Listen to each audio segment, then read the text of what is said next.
बिस्मिल्लाहिर्रहमानिर्रहीम। अस्सलाम वालेकुम स्टूडेंट्स। आज आपकी फ़र्स्ट एचओडी क्लास का क्लास 10th की फ़र्स्ट एचओडी क्लास का लास्ट डे है, डे 10 है और आपका इंग्लिश का पीरियड है। और इंग्लिश के पीरियड में आज आपको आपकी रिमेनिंग एक्सरसाइज करवाऊंगी मैं।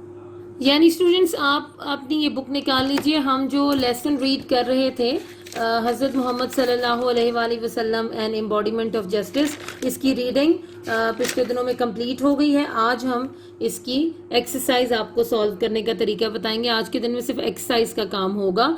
देखिए ये ग्लॉसरी वर्ड्स हैं, ये पढ़ने इसलिए ज़रूरी होते हैं कि आपको पता है कि ये आपके ऑब्जेक्टिव के लिए बहुत इंपॉर्टेंट होते हैं। बाज़ औक़ात वो 3-4 मीनिंग्स दे देते हैं और कहते हैं कि बताइए इनमें से क्या ठीक है, या कोई स्पेलिंग्स आ जाते हैं। तो पहला है एंसेस्टर। हमने पढ़ा था ये आबाओ अजदाद को कहते हैं। Distant relation, somebody is descended from. Destitute, with no money और पोजेशंस, हमने इसका उर्दू में मतलब पढ़ा था बेसहारा। इक्विटेबल फेयर, यानी कि जो बहुत ही इंसाफ पसंद हो। फर्म, डेफिनेट, बहुत ही मजबूत। Foe, an enemy in battle और वॉर, दुश्मन को कहते हैं। Intercede, to speak in support of somebody involved in a dispute, किसी मामले में अगर कोई फंसा हुआ हो तो उसकी जो सपोर्ट करते हैं, जो मदद करते हैं, उस चीज़ को कहते हैं इंटरसेड। मैग्नीट्यूड, इम्पोर्टेंस और effect. Owe, have to give someone amount of money, यानी किसी का कोई कर्ज वगैरह देना हो। Revenge, something that you do to hurt और punish someone because they have hurt you, बदला लेना। सीक, टू गेट, हासिल करना। अच्छा आगे देखिए, एक्सरसाइज में पहला क्वेश्चन है give the meaning of each word as used in the lesson.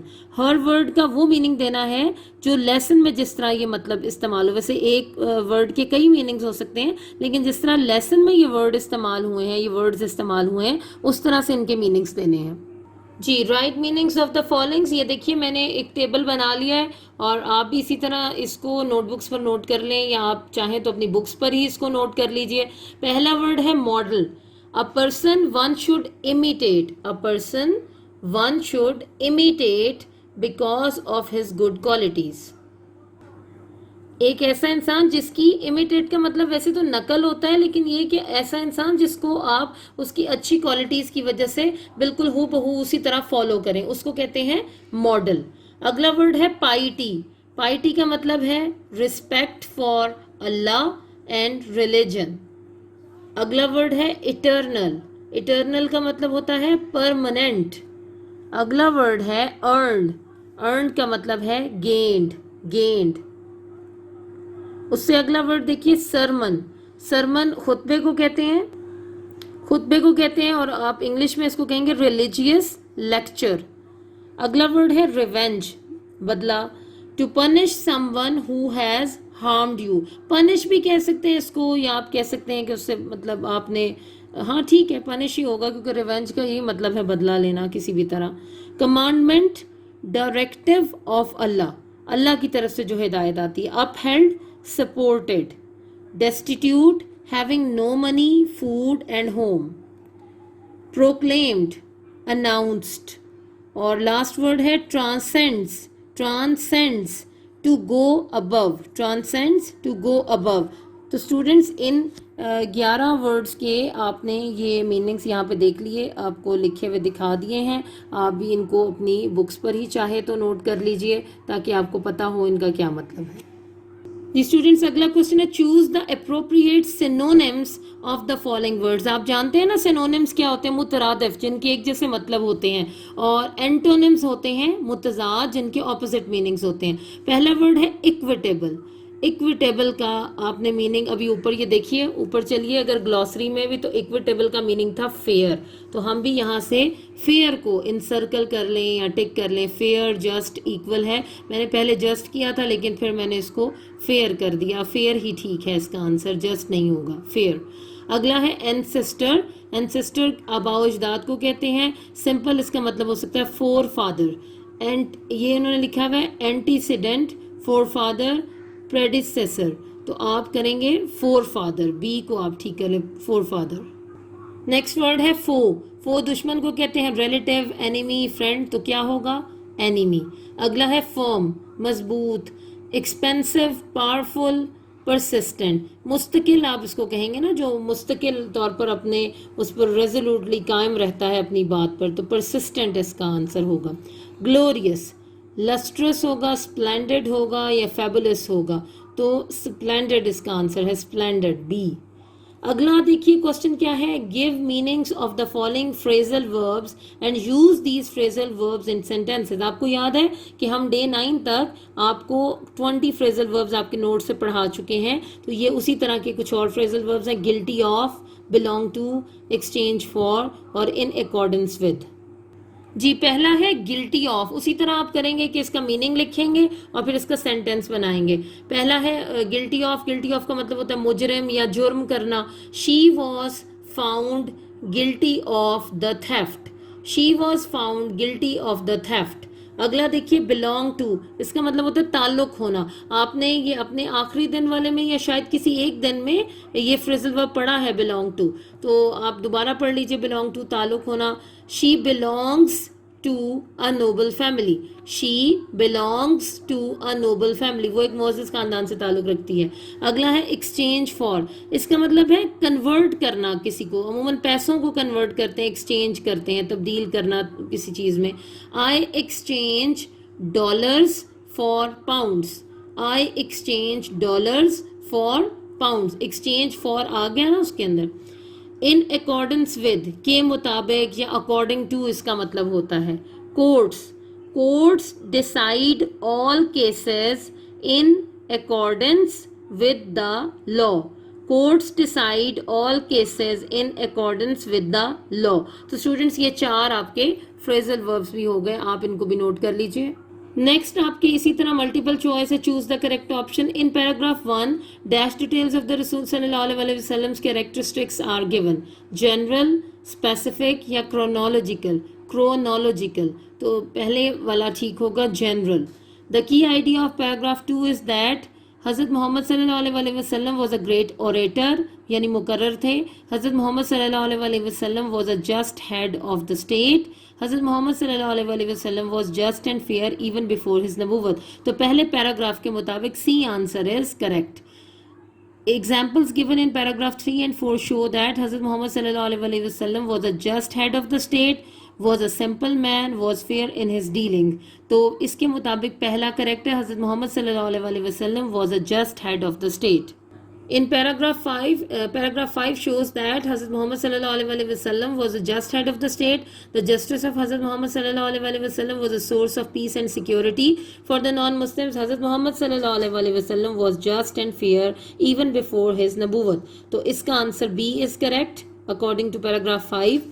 आगे देखिए, टू होम डिड द रसूल सल्लल्लाहु अलैहि वसल्लम give the following advice when two men come to you for judgement, never decide in favour of one without hearing the arguments of the other, it is then most likely that you will know the truth. हज़रत Abu बकर सिद्दीक रज़ी अल्लाह ताला अन्हु से कहा था उन्होंने, हज़रत अली रज़ी अल्लाह ताला अन्हु से कहा था, या हज़रत उमर फारूक रज़ी अल्लाह ताला अन्हु से। तो आंसर बी इज़ करेक्ट, हज़रत अली रज़ी अल्लाह ताला अन्हु। जी नेक्स्ट ये क्वेश्चन आंसर्स हैं, ये आप कर चुके हैं। ये 6 क्वेश्चंस आपको इन्हीं में से दिए गए थे, एक्सरसाइज में से, और 6 जो आपके लेसन के अंदर होते हैं वो दिए गए हैं, मतलब 5 वहाँ से थे और 1 आपकी थीम थी। अब आगे देखिए ये क्या है, कंक्रीट नाउन्स, कंक्रीट नाउन्स, और ये है एब्स्ट्रैक्ट नाउन्स। आपने ये पढ़े हुए हैं। कंक्रीट नाउन्स क्या होते हैं, जो सॉलिड नाउन्स होते हैं। For example, the revenge of the father can not be taken on his son, ये फादर और सन जो अंडरलाइन है, ये कंक्रीट नाउन की एग्जाम्पल है कि प्रॉपर ये नाउन है। The underlined words are concrete or material nouns as they refer to concrete things, यानी solid हैं। Abstract nouns, for example, he decided their case with equity and justice. Equity and justice जो underlined words हैं, ये abstract nouns होते हैं जो कि किसी quality, feeling और इन चीज़ों को describe करते हैं। The underlined words are abstract nouns as they refer to ideas, qualities और states, यानी आपकी हालत। तो अब क्वेश्चन है, identify whether each underline word is a concrete और an abstract noun. She puts much effort into her studies as she wants to score good marks. Effort एक abstract noun है क्योंकि ये बाहर तो नज़र नहीं आ रहा, लेकिन जो आप कोशिश कर रहे होते हैं उसको कहते हैं, और स्टडीज एक सॉलिड चीज़ है, तो it is concrete noun. They recommended him for his justice and truthfulness. Justice and truthfulness both are abstract nouns. ये qualities है ना। Keep the balls in the basket. Ball जो है वो एक सॉलिड चीज़ है, वो कंक्रीट नाउन है, और बास्केट भी एक कंक्रीट नाउन है। The dishonest trader is losing the trust of his customers. Trader concrete noun है, ट्रस्ट एब्स्ट्रैक्ट नाउन है, कस्टमर्स भी कंक्रीट नाउन है। He did not take good care of his pet. Care जो है वो abstract noun है, और पेट जो है वो कंक्रीट नाउन है। अगला देख लीजिए, choose whether each sentences need an indefinite article a an a definite article the और नो आर्टिकल। ये आर्टिकल्स के बारे में भी आप क्लास 9th में पढ़ चुके हैं।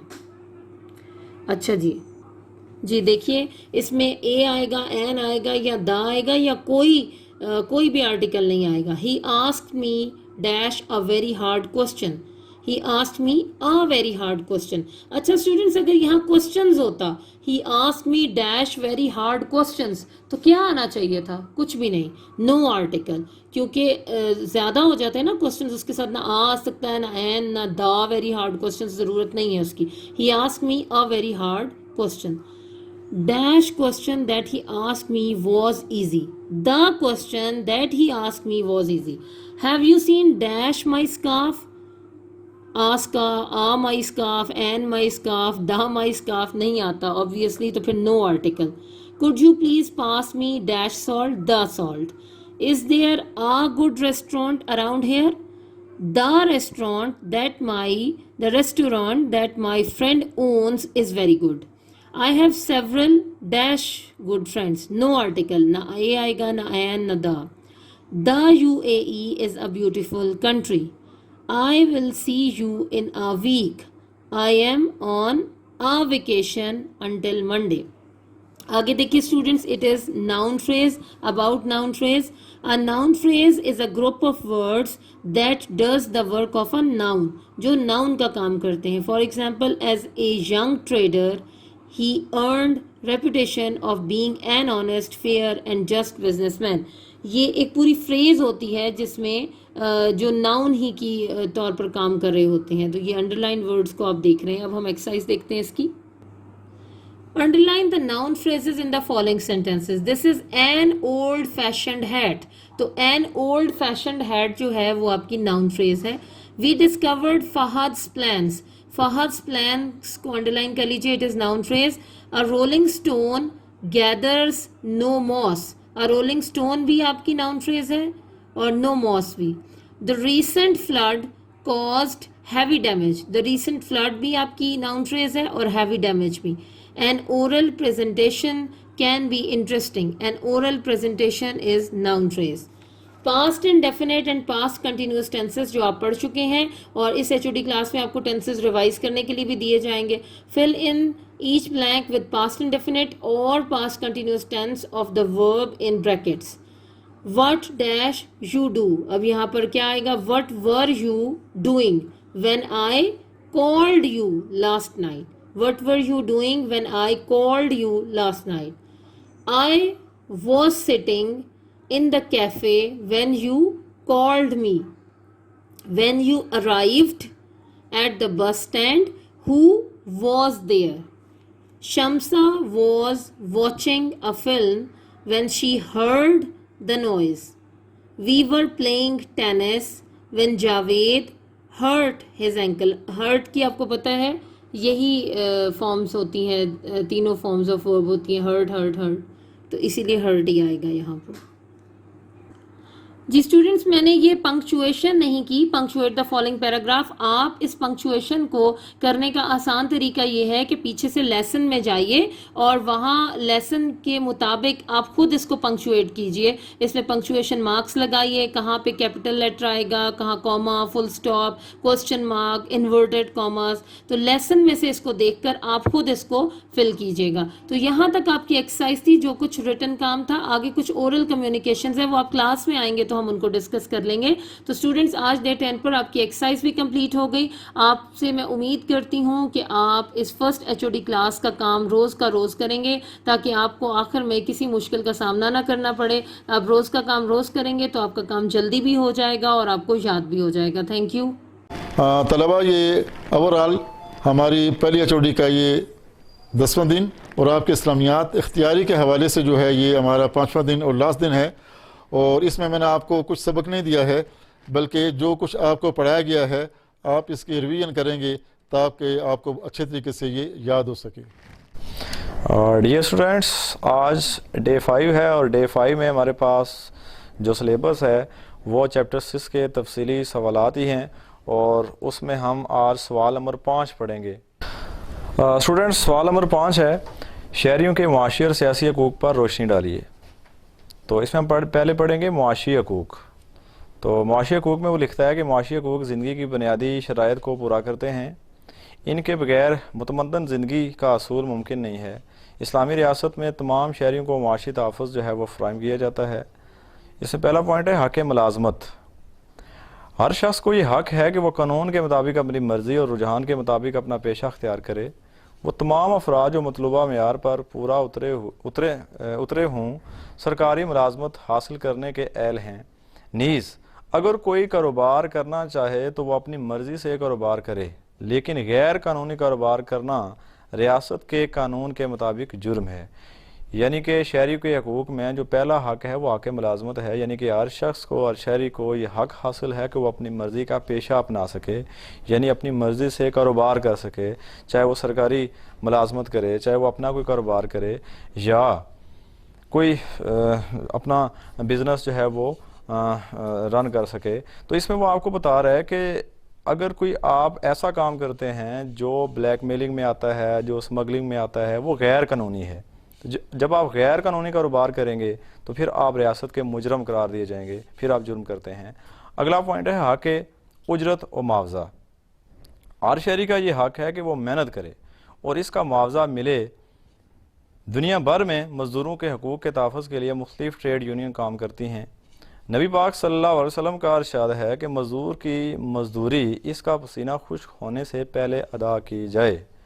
बड़ी अहम बात लिखी हुई है कि लिखा है कि हक़ उजरत और मुआवजा जो है वो भी शहरी को हासिल है। यानी जब कोई शख्स कोई काम करता है तो मालिक को चाहिए कि उसका मुआवजा, उसका वो जो मुआवजा उसका जो बनता है वो उसका अदा करे और पूरा अदा करे।